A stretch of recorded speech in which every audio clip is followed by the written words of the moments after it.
Hi, this is Steve Hargadon, and welcome to the Future of Education. It's Friday, the 24th of February, 2012, and our special guest is Dennis Littky. Dennis, thanks so much for being here. It's a pleasure. It really is truly a pleasure for us. Future of Education is sponsored by my Web 2.0 Labs project, helping provide spaces for conversation amongst educators. And we appreciate the support we get from Blackboard Collaborate, providing this environment. Don't forget, if you're going to either the Q or the ISTE shows, we have the all-day unconferences, Q Unplugged and ISTE Unplugged. They're free. Lots of other fun events at both those conferences, crowdsourced events. Please join us. They really are a lot of fun. This is the 5th anniversary of Classroom 2.0, and because of that, we've started a couple of really neat projects. One is called Ed Incubator, helping small startups, especially teacher-led startups, develop a council of educators to help them with their projects. And also Classroom 2.0, the book, soliciting your contributions for ways to use social media and Web 2.0 in the classroom. Coming up conference-wise, we are going to have a Classroom 2.0 5th anniversary celebration. We are going to hold a Gaming and Education conference. The date of that is, right as of now, uncertain, but it will be coming. AltEdCon will be the Alternative Education Conference, looking at homeschooling, unschooling, distance learning, anything that doesn't fit sort of our traditional concepts. The Future of Libraries Conference, October 3rd to the 5th, and of course the grand Global Education Conference, November 12th to 16th. Don't miss it. 5 days, 24 hours a day, hundreds of sessions from all over the world. It's really a blast. Coming up on the show next week, David Weinberger on his new book, Too Big to Know. Then on March 12th, Mimi Ito comes on to talk about her work. Kathy Davidson on Now You See It. David Warlick, Alec Koros on social learning. Lots of fun there coming up. I think there are some new ones at the end if you've been paying attention. Khalid Smith from Startup Weekend has moved to a later date, has Ruth Sueli. Student branding by Christine DePaulo. That should be really a lot of fun. And the CEO of Skillshare is going to come on. That's in June. Anyway, a good full schedule through the summer. If you've missed any shows, they are in full recorded versions up on futureofeducation.com and also in MP3 format and a podcast stream. Alan Blankstein talked to us about the answer being in the room and providing processes for local schools to improve what they do. Laurette Lynn talked about unschooling. It's a lot of fun. Barbara Bray, Kathleen, Shannon talked to us about personal learning. And Cable Green about opens. Anyway, there's lots up there. Over 250 shows, so hopefully something that will be of value to you. Now you get to tell us where you're participating from. I've given everybody whiteboard permissions, which means to the left of the map you should see some icons. You're looking for the star, the second one down, and you double-click on that, and then you click on the map. You can also shout out in the chat. It's always fun to know where you're listening from. We have someone from Azerbaijan on, Roseville, California, Vancouver, BC, Tempe, Arizona, New Jersey, Cincinnati, Sierra Vista, Argentina, Nashua, New Hampshire,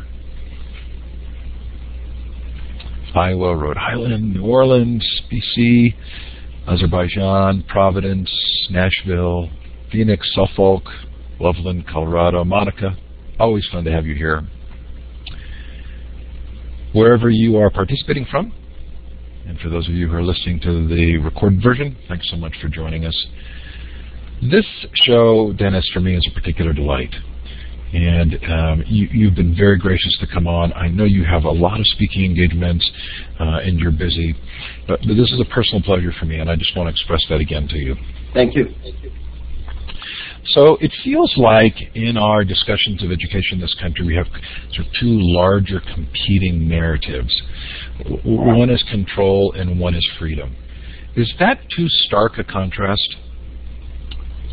Well, I don't like to look at it that way because it makes it too stark a contrast. And it sounds like, well, free school versus tight discipline. And it's really... And it's not those ends. Deep down, I'm constantly trying to think, why are schools so hard to change?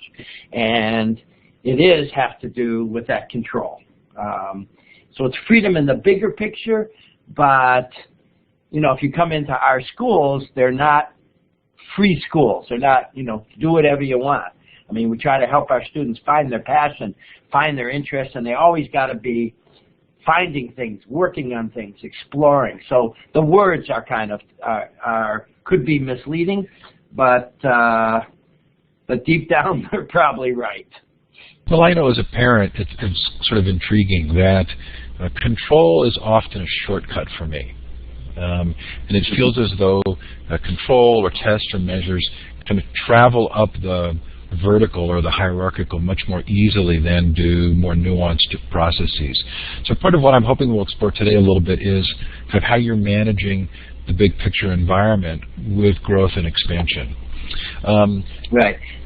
Please feel free to respond. Yeah, well, back to your first question, I mean, when we talk about discipline, it's not about punishment. It's about trying to understand how you use it as a teaching moment for both your kid and for the community that they're in. And so that's the difference.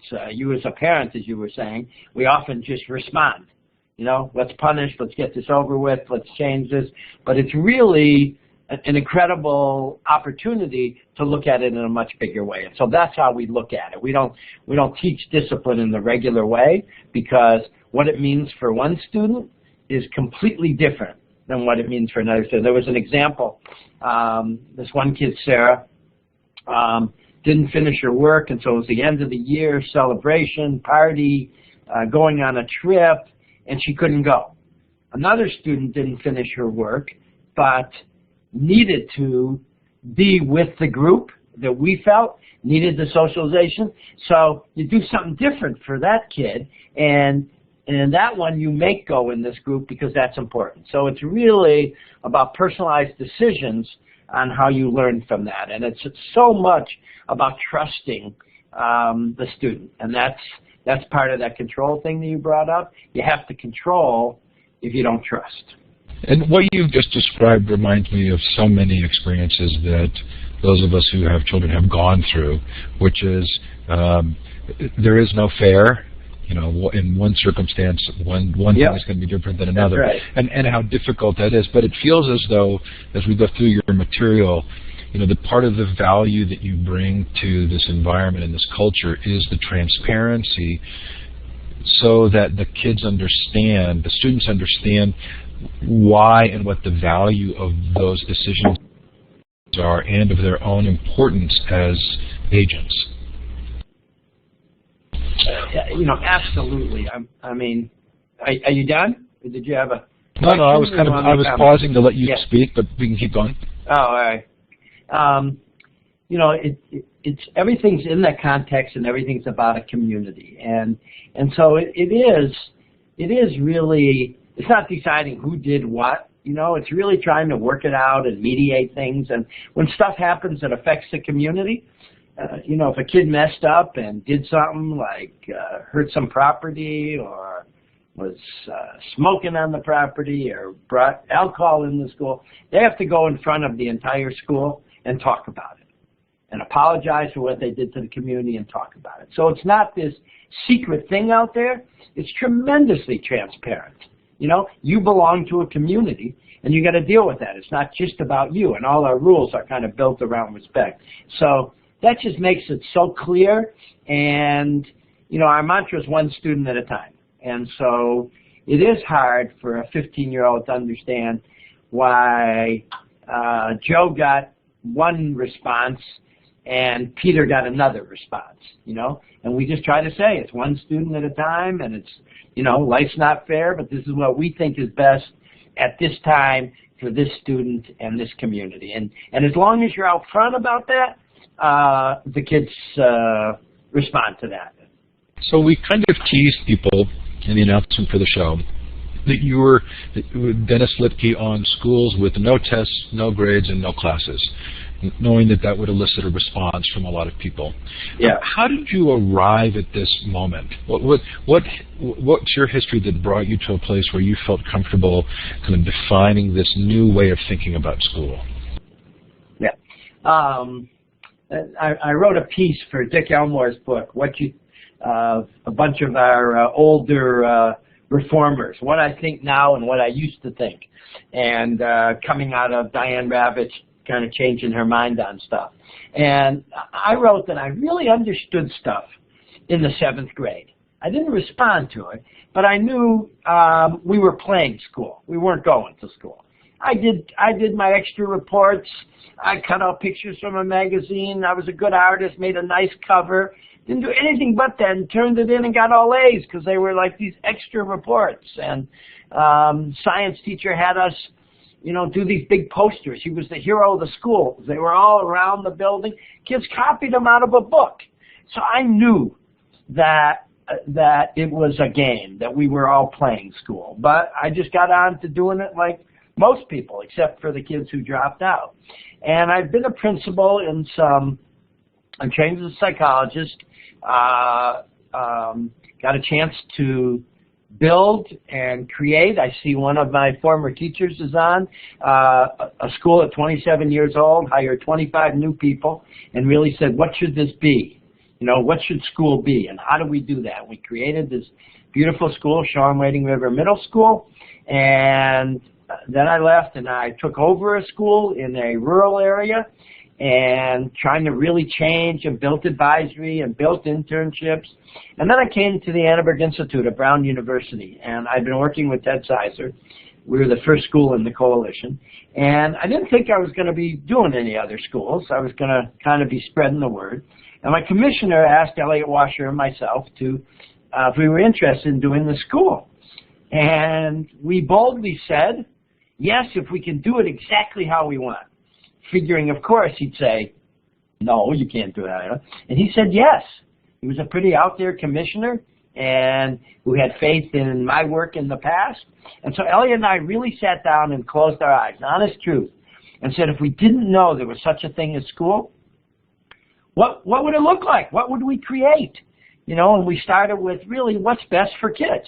It's not supposed to be an environment to make us adults happy. It shouldn't be an environment that is making us learn something that somebody 2,000 miles away is telling us to learn. Really, what's best for kids? What do we know? Learning theory, the way kids learn. And we knew, it wasn't just about tests. It wasn't about grades. It wasn't about going from class to class. That's not how we learn as adults. We knew it's about helping a kid find their interest, find their passion, put them out in the real world. Schools are crazy. We put all the kids in this building and then try to make it real when the real world is across the street.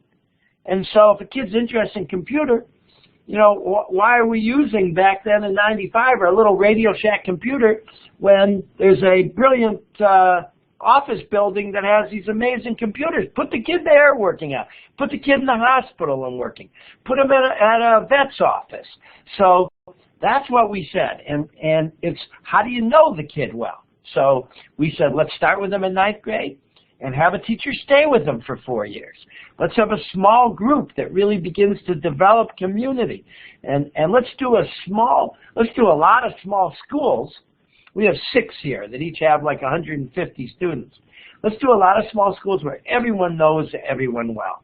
And the other piece is that people try to ignore is the parents.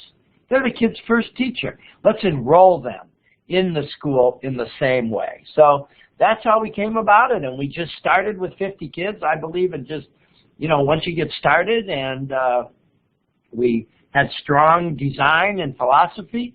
And then we spent those next years really trying to figure out what it meant in action. What can a 9th grader do out in a vet's office?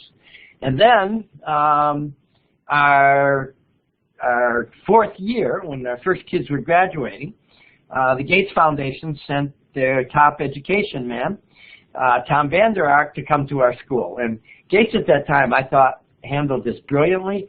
Rather than asking for proposals They said, who's doing good work in the country? Who's been doing good work the last 5 years, the last 10 years? You know they're going to continue. And they came and visited us. And Tom spent time talking to Ellie and I, really spent more time talking to kids, and then said, this is the kind of place where kids aren't talking about I got a 90 on a test or I flunked a test. They're talking about I am passionate about helping to cure asthma. So I'm working with a doctor in doing that. And so many of the kids' interests came out of things that were inside them. You know, this girl that was trying to cure asthma as a 9th grader, that's how she's talking. That's a different ballgame than saying, I got to read chapter 10. Our kids read books. We get real tested. They have to stand up for an hour every quarter and talk about all their work and show all their work in front of their classmates, their teachers, and their mentor. All right, I'll rest. So, Dennis, to hear you tell this story, and it is a story, and you're very good at telling it, it just seems so logical. You know, we have huge dropout rates. We essentially tell a good percentage of our students that they're defective, and you've provided an opportunity for them to see their inherent worth and to work on things of actual value and to be responsible. Why is this hard? Why is this a hard message for broader? Why don't we get broader adoption of this? It's you hit it. It's my most frustrating part of my life. This seems so logical, okay? And the results are there. Every kid comes to school. All the kids want to keep learning and go to college. What's so hard? You know, go deep on it. Csikszentmihalyi, the psychologist, said the real way you learn to think like an adult is to study anything and study it deeply. We know this. You know, we see kids who are horrible in school, acting up, and they go on the soccer field and they're a brilliant leader. Why? Because they love that. So it's very frustrating. And I think, I was talking to someone yesterday and it made me think about this. I think it is, what's hard is to get rid of what we know inside us. It's easier to say, this is great. This makes all the sense in the world. But then you fall back. I often have people say, oh my gosh, this makes so much sense.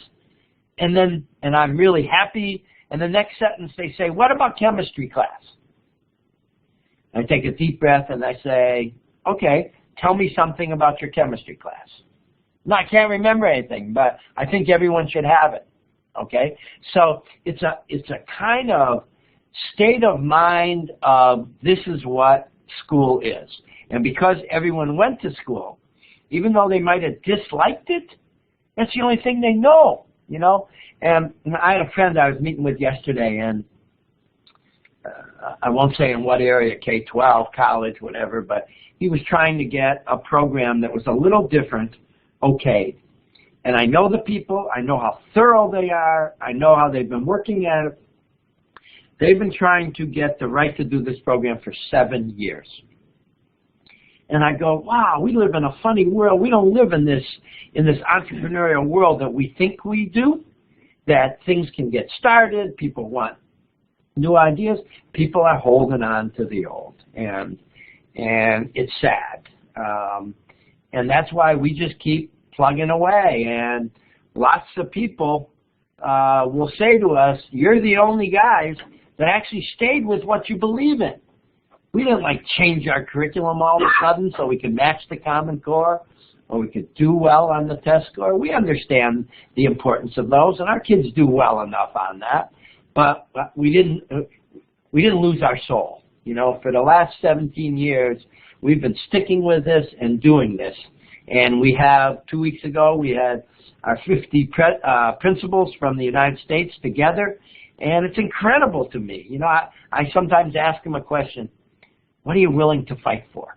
Make sure you know that so that you don't sell your soul. And when someone tells you to do X, you can stand up and really fight for it. And it's people like that, and we have 50 schools in Australia and the Netherlands that, you know, we just got to keep going. And I hope someday And the technology is going to help it because now there's too much information that can be reached in better ways and quicker ways online. And so I think that access, that doesn't take away from the importance of the high touch, but that access is going to make schools change eventually. So we are seeing in the social media world kind of a shift in power, almost sort of a deinstitutionalization as people have voice. But for me, a deeper question would be, is this a case of reaching a critical mass adoption that would kind of turn the whole system?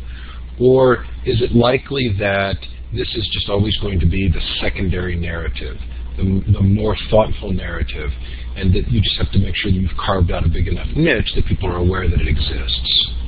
Yeah. Actually, I will compliment you. You asked me very good questions. I don't think it will ever reach a critical mass. Would I love it to? Fantastic. Would I love our stuff that we've been doing to be the new regular stuff and somebody else who's trying new stuff? That'd be fantastic. I'm not sure what happened.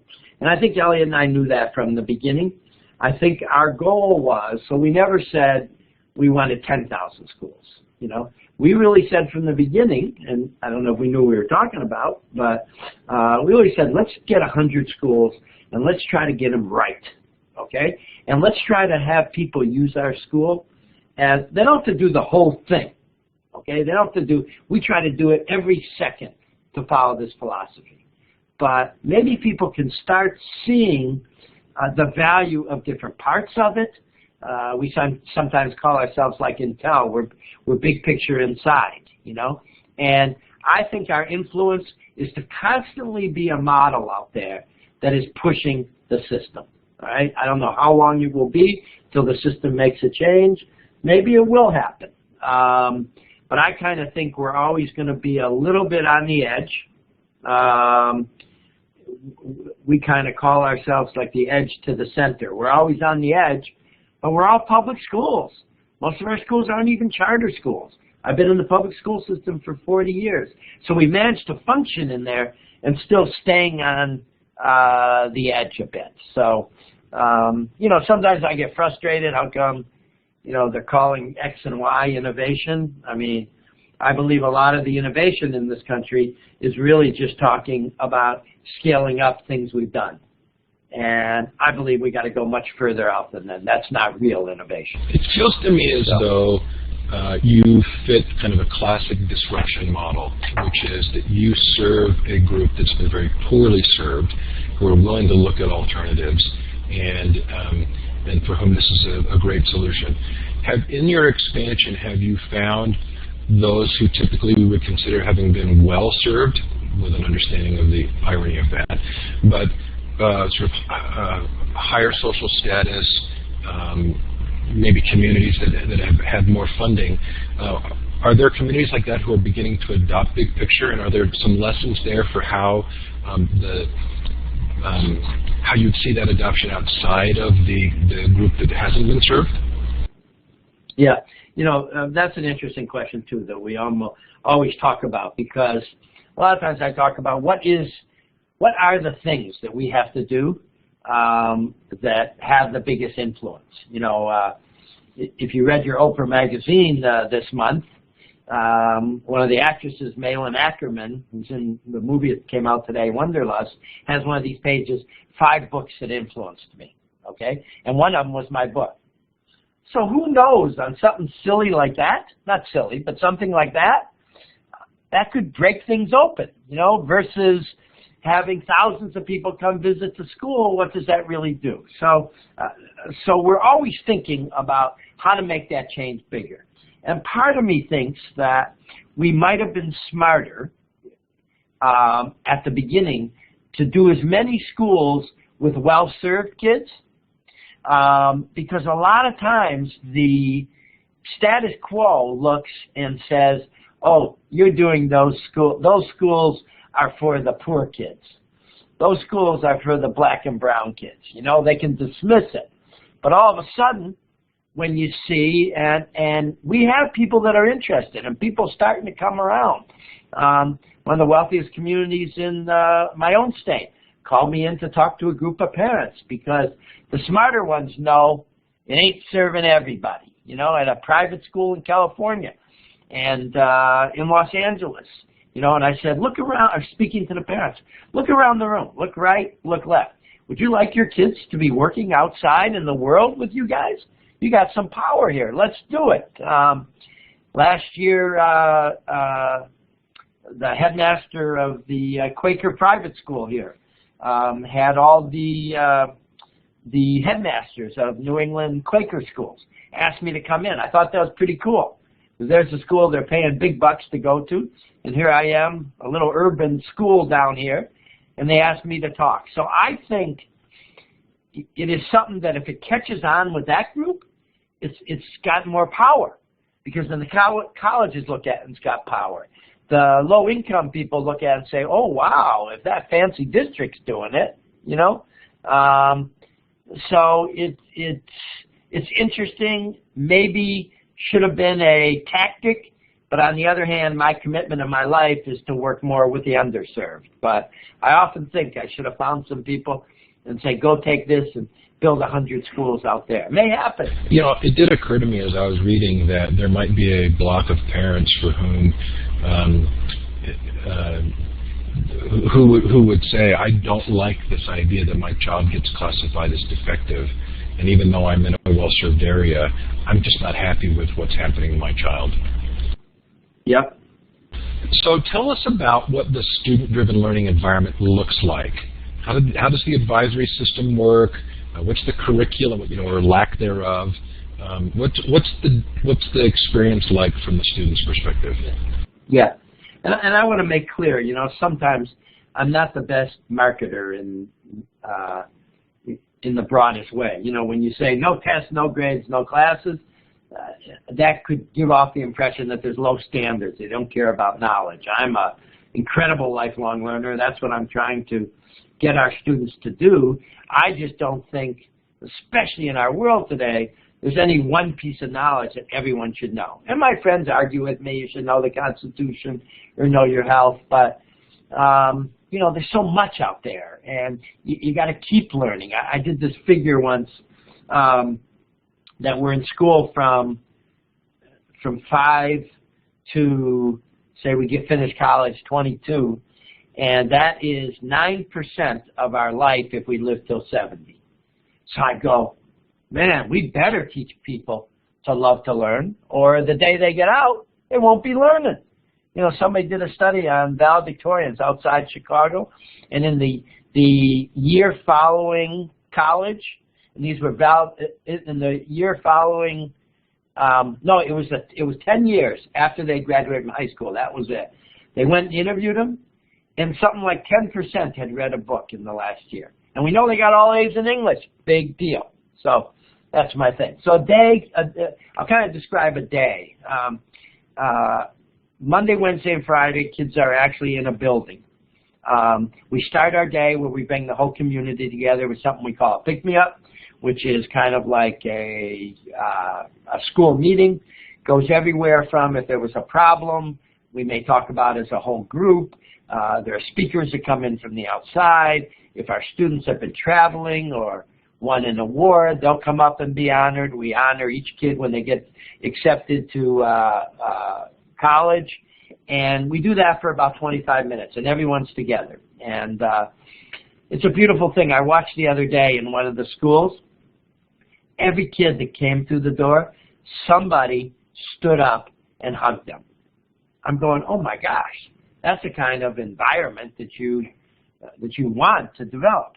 And then and we don't start school till 9 o'clock. Duh. All the brain research says high school kids' brains don't start working till then. This idea that people start school at 7:30, yeah, they have nice quiet classes till 9. So we start at 9 o'clock. Teachers come in at 8, work together. Kids come in at 9. 9 to 9:30, they have this team meeting. Then they go back to an advisory. Every student gets put in an advisory, somewhere between 16 and 17 students, that they live with for the next 4 years. So in that group in the morning, for about a half hour, they'll discuss things. There might have been something happen in the community that they discussed that affected them. There might be a current events that affected them they talk about. And basically the teacher, and we call advisor, because they're really a generalist and a supporter, they kind of go through and make sure everyone's got their week set, all right? And every kid has a planning book. And so the teacher will go around and say, okay, let's see. Let's go through your planning book. All right. Today, Jimmy, you're working on this. You're helping your nonprofit you're working with to develop a grant. That's what you're working on in the morning. Then you have a 11 o'clock meeting, I see, with a grant writer. Then at 12 o'clock, kids all eat lunch. So then from 10 o'clock to 12 o'clock, every kid's working on their individual work. Some may be working on a team together.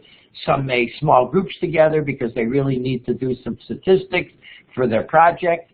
So I always said it looks like if you visit a great newspaper office.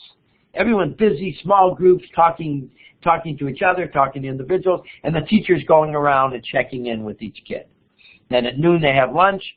Then they come back, and it's that same kind of activity that people are working in. And there are times during the week where we have book talks. So kids get together, we break it up, and they sit around with a teacher, and they're all reading one book.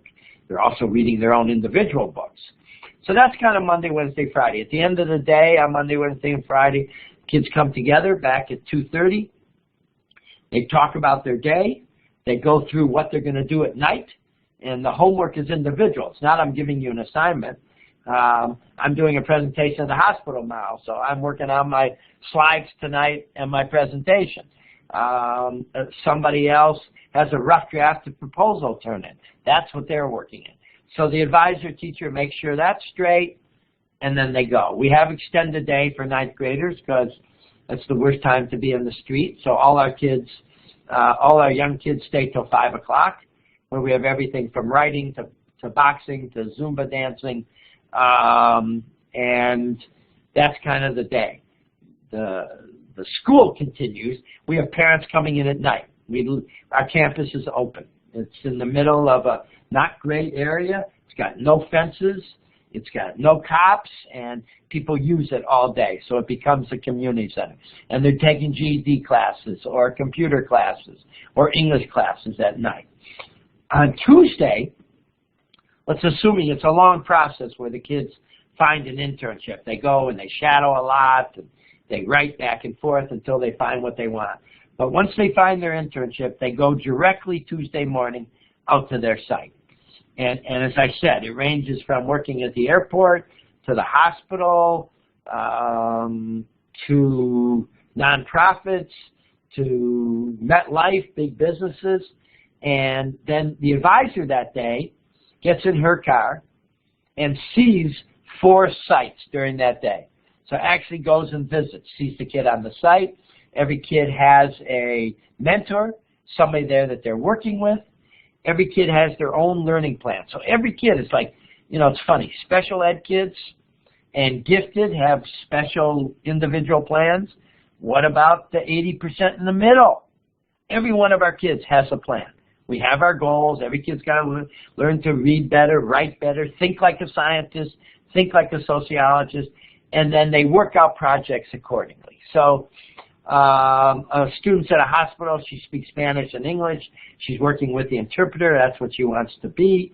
And amazingly, our hospital doesn't have their materials in Spanish. That's a project she's taking on, okay? So she's working with it. She's working with it back at school, presenting it there. You walk in the hospital, you see her project. It's real. It's not like, oh, should I finish this tonight and get a C-, or should I work real hard? It's real. That pamphlet had to go out there the next day, And as I said earlier, a lot of the kids' interests and passions come from personal things that happened to them. We had a young man whose uncle was shot and killed in a bar, and the person who shot him ran out of the bar. And this boy, young ninth grader, was so moved to He worked the whole year to get legislation passed to have cameras at the doors of bars. He got someone to contribute the cameras. He got some bars to sample it. He would go down to the legislature each year. So that, you can see when you have something that you care about like that, you're passionate. So you work hard. You know, one of my kids one day said, I can't believe it. I was up to 2 o'clock last night working, and no one assigned me anything because it was his. You know, there's the boy, I'll give you one more example, who decided to study Vietnam. And I didn't know why he wanted to study it, but because our schedule is so flexible, kids can take college classes too. They can go off, they see a good class, they take a class at Brown, they take a class at the community college.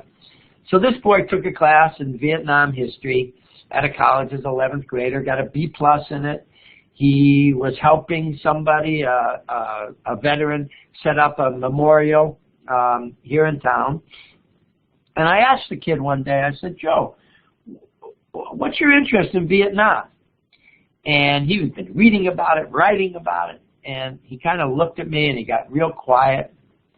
And he said, since I was 5 years old, I would ask my dad to tell me about the war in Vietnam. His dad fought in that war. And he said my dad would walk away from me each time, never would say anything. He said I asked him every year. And the kid's 17 now. And for his senior project, he took his dad back to Vietnam. They were both 18 at the time. His dad was 18 when he was in Vietnam. Joe Jr. was 18 now. He went back there with him. It was this incredible experience. His father opened the drawer, showed him all his medals. The kid developed a website. How do you talk to your father, your parents, about the war? You know, how can you not want to come to school? So that's why, to me, it follows with what you said. Like, it seems so logical, you know? But some people can't get out of their head that it means 5 classes. So I'm interested. You're a lovely storyteller, and it's a great gift and a strength in what you're doing. We're all enjoying it. I'm sure you tell the same stories over and over, but they're compelling. One of the things I really loved about the book was the role of students in that storytelling or culture building. So what is it that you watch happen as students get older in the school, and how much of the culture building load do they carry? Well, they carry it all. You know, there's that saying, unintended consequences. So once you've built that culture, and we worked hard those first couple of years, the kids take over. You can't control the culture. It's the kids. When a 9th grade, we had somebody visiting our school who was going to start a med school, a big picture school, and he went into a 9th grade class. And he started asking, and each kid was saying, man, I got thrown out of my middle school. Oh, I hit my teacher. I only went 90 days. And I'm sitting in the class, and these kids are telling the story, and I'm going, these kids are little angels here. What's up? You know, and so the visitor said, but I didn't see any of that today. And the kid said this, and it was so cool. One of the girls said, I came in, I looked at the cool senior girls, I saw how they were acting, and that's how I acted, you know? Another kid said to me, we came to the orientation, I saw all the people with their arm around you. We don't do that to principals. That told me something about you. So it's that culture setting. The other piece was, we have these exhibitions I told you about that the kids present their stuff for an hour on their work, and they're attended by other kids, and the other kids critique them. Well, having a cool senior go, I'm looking at your journal, Peter, and you know, there's nothing in here. You better get going. That means so much more. Okay? Once there was one of the schools, and they thought there was drugs going around. A couple of seniors said, can you guys step out? We're going to deal with it. That's ownership of your school. That's passion. You know, we usually have like one fight a year, and that's between 2 9th graders before someone tells them that's not what you do at this school. So it's about setting that culture from the beginning, and then it takes care of itself. You have to keep working on it and keep being respectful to what you believe, but that's a way to do it. And the other thing that I've heard kids tell me is they say, every kid has a story here, okay? And it's not, I watched this kid a couple of years ago with green spiked hair and about 6'2", walking with his arm around what the kid called himself a computer geek, a 5'3" little guy that wouldn't take his jacket off because he was so skinny. And they're walking with their arm around each other, and I go, that wouldn't happen other places. And they were in the same advisory, so they grew up together for 4 years, and they weren't competing in the same thing. The kid with the green hair was setting up bands in the downtown place. The other kid was working with the head computer guy at the hospitals, so they didn't have to compete. They could respect each other and know who each other was, and be together. And so they can then say, you know, Dimitri's got his story. Kyle's got his story. Not one's better or worse. So that made me very proud. Dennis, how do you build culture, a learning culture amongst the teachers? The teachers are role models. They see us talking to each other. They see us working. So it is very important. I think half the game is hiring people who really want to keep on learning.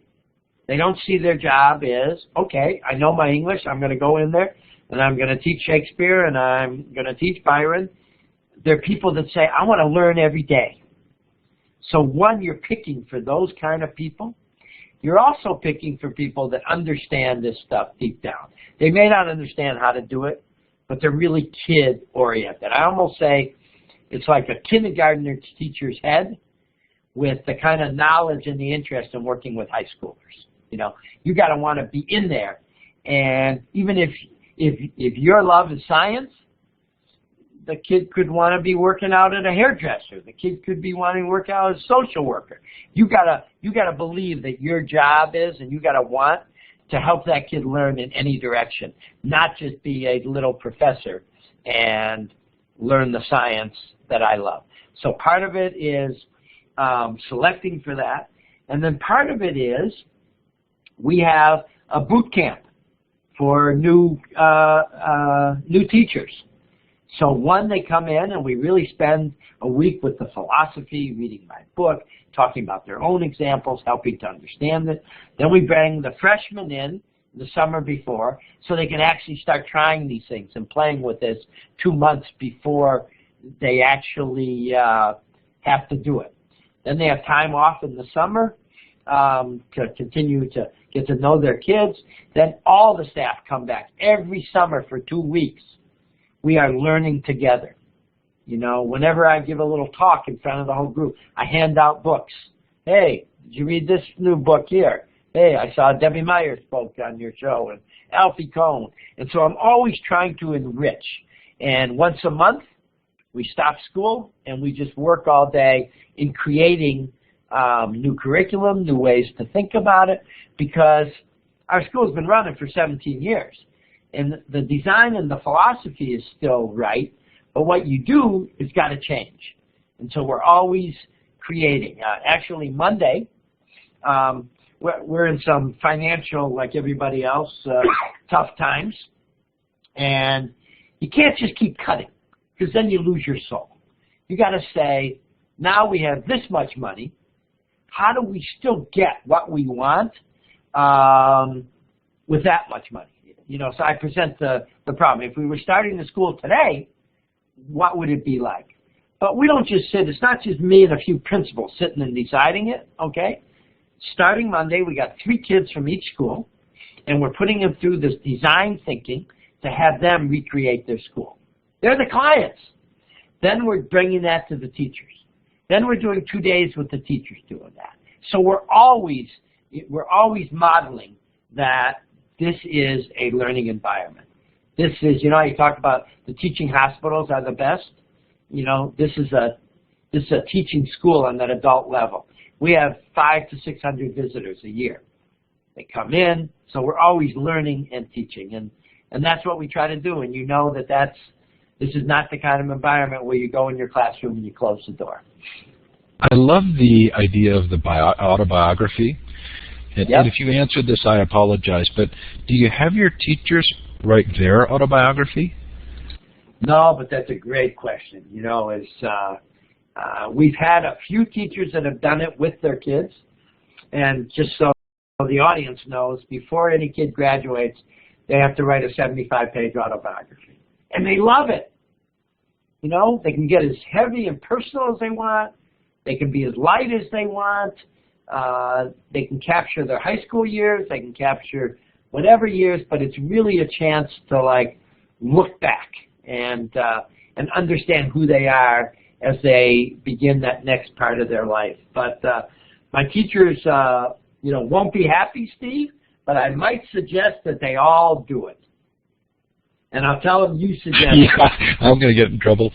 Hey, you get a little hate mail, but we're going to move to the Q&A portion of the show. If you have a question for Dennis, you can either put it in the chat or you can raise your hand. That's the third icon over in the participant window. It's a hand, and you click on that, and it raises your hand, and I'll give you the microphone. While we're waiting for questions to come in, Dennis, I know this is a little bit of a technical question, but I'm curious as to how college admissions offices deal with your students, since they have narratives rather than grades, and they've been doing exhibitions. Yeah. And I didn't get a chance to really talk about, we started a college, too.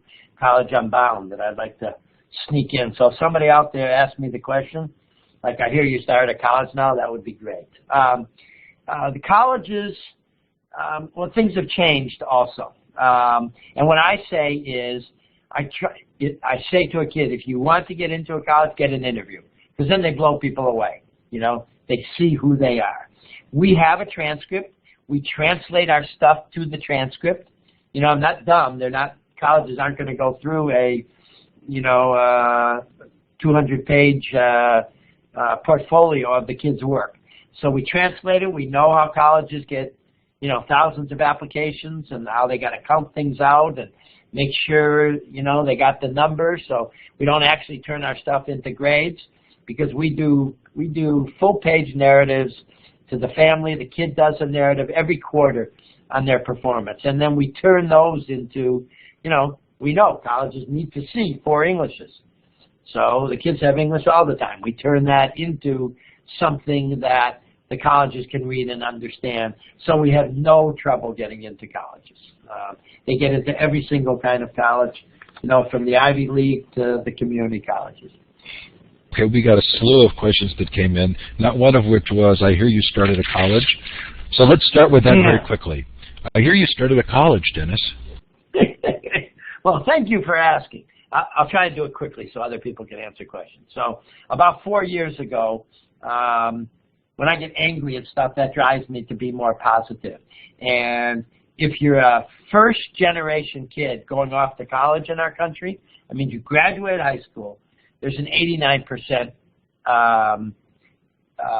chance that you drop out, which is really ridiculous, and it's not the kid's fault if 89% are dropping out. So I thought I can reverse that. I can get 90% to graduate by same design, but just doing different things. So we started something called College Unbound in partnership with Roger Williams University, which is a great liberal arts college here, and it had some very forward-thinking presidents that knew things needed to change.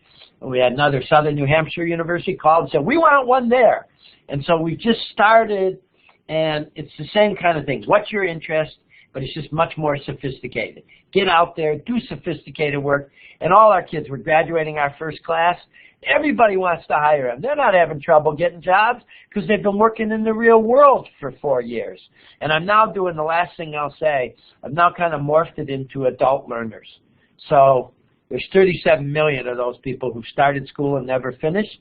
And so we now have a program where you can be working full-time, going to school full-time, and doing projects around your work. So again, it's not running off Tuesday and Thursday and leaving your 2 kids with a babysitter and taking a class you're not interested. You're creating something that's very important to you and getting credit for it. So that's my spiel. Thank you. So Beth, I've given you microphone privileges to turn your mic on. You click on the talk button at the top left. Let's see how you do.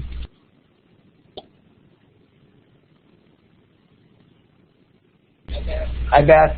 Beth, there you go.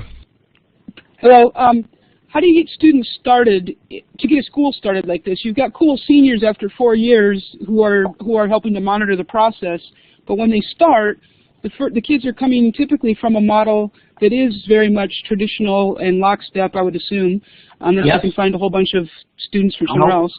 So how do you get that school started so you get that culture built so that they do want to learn on their own? Yeah, well, it's a great question. It's very hard to start, and very important how you start. So from day one, the first day those 50 kids walked in, their first introduction was very different, and we were asking them, you know, let's you guys develop the rules. Let's you guys, and all of a sudden, I had a kid who told me in her 8 years beforehand, she had never participated as much in her school as she did the first day. So you got to just consciously be thinking every day, how do you develop stuff? Now, some freshmen really catch on. Others, it takes 2 years to catch on. But it's about that patience. It's about that, you know, you'll ask a kid, what are you interested in? I don't know. But then we have activities. We don't just expect people to be ready. So we have activities to help kids find out what they're interested in. We have job shadows. We say, okay, let's go out to 5 places and see what you have. So it's just being clear on what your philosophy is, what your goal is, and being honest to it. And a lot of the kids, you know, when we said, oh, this is going to be different, they go, yeah, I hear that every year. First, you know, my teacher says that. And so they test you, and our 9th grade's always the toughest because they have 8 years of doing stuff in another way. And they just say, tell me what to read. And we go, no, it's really you having to pick out what to read, you know. And it's this idea of playing school that one of the exhibitions, it was the final exhibition of a 9th grade girl, and she's giving her exhibition, and her mom's sitting there, and she says, I read 1 book this year. And I'm kind of, as a principal, a little embarrassed. 1 book? Oh, yeah.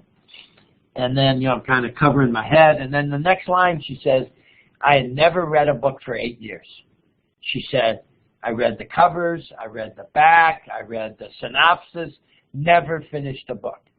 You know, so we think that by assigning stuff, kids are doing it, but we have to wait her out. I'm not proud she read 1 book, but the next year she read 11. So it just takes time, and it's that respecting that we talked about at the beginning of the talk, and giving up the control and believing in the kid that it eventually gets there. Dennis, we have a good long list of questions here. I'm going to go through them quickly. In the case that we don't get to a question, is there a public forum where people can ask questions about big picture learning? I don't know if we really have a public forum to do it. They could be writing me at my email, and I will respond to some, get other people to respond to them. I think you could respond to our website, but we don't have like a blog or something that we could start the conversation with. So I would say as a start, go to dlittky@metmail.org, and we'll work that out that we get people responding to it, okay? Because I'm seeing some of the questions come up, and they're great. Well, we'll go as fast as we go. Sorry, go ahead. And the other thing is to go out and buy the book, and then you have all, you know, like Steve, he actually read it, so you have all the questions answered. Very good. Okay, Lisa wanted to know, how do we fight to get public funding for schools like this? Well, I wanted to make that clear. I saw that question. We are a public school. We are, and all our schools are public schools. So we got public funding. And it's a matter of convincing somebody of the higher-ups, and we're in 17 cities. So there's public funding from Newark to, New Jersey to New York to California to Tennessee. So people are doing it. Not easy, but people are doing it. So it's just got to kind of really ask and say, hey, I want one of these big picture schools. And to go to your school board and say, can we have this model within our schools? And then we help people do that. Larry wants to know, have you done follow-up studies for success after the students leave, finishing college or other higher ed or success in careers? Yeah, that's a great question. We're one of the only public schools that really, private schools do longitudinal studies and they keep kids so they can send the money in, keep the school going. We set up a longitudinal study because I said, I really care who our kids are at 30, not 18. Because these kids' lives are going up and down, and they're great for a while, and then they crash.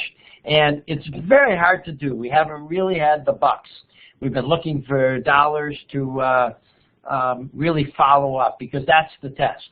We do know that that looking at the same demographic from general data, that our kids are in college and finishing college like 5 times as much as the regular kid. Do we have enough great data? No. We had our first 10th year reunion. Every single kid that showed up, and probably about 85% of the kids showed up, were following their passion in some way, be it their job. The kid who was interested in music he was being a real estate agent, but he was still in a band. So, we're trying to look for other criteria too. But we've been pretty excited about what happens to our kids after, and that's what I care about. So, I'm going to skip a couple of questions here because I think they're either answered in the book or they may be hard to answer in the next few minutes. Okay. So I'm going to move ahead to one. How do you transfer the type of learning you provided in high schools to lower grades? We have in Detroit and California and a couple other places we're starting. We have some elementary schools, and we have a few. We know how to do our stuff best in high school, but actually, much of our stuff looks like a great elementary teacher who's really listening to the kids, asking the kids.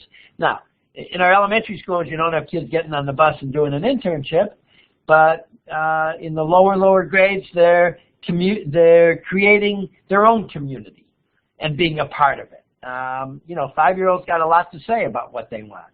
Then they're doing more community service. So 6 of them are going to a nursing home and working. So there are ways to do it, and it's just a matter of people saying, I believe in the whole child. I believe that the kid has to take control of their learning, and how do we structure it? What does that mean? I mean, in that age, you got to really make sure your kid learns to read and write and understand mathematics in a way to be able to spread that. But it's pretty easy to pull it all together and make stuff real for a young kid. You also mentioned Reggio Emilia in the book, right? Yep. I'm just saying there are, Reggio Emilia and some of Steiner's stuff and some of that. They're all pieces of that are going on. How to make it real, how to not just be reading about something, but to feel something, to do something. So I think there are a lot of pieces out there and better theory and practices around elementary schools, unfortunately, than there is around high schools and colleges. So, Radney, you asked a question about joining efforts with Dennis, and I'm going to let you email him directly on that one. Thomas, I know I skipped your question, but I think the book describes that quite well. There was a question from Joe about how long internships last.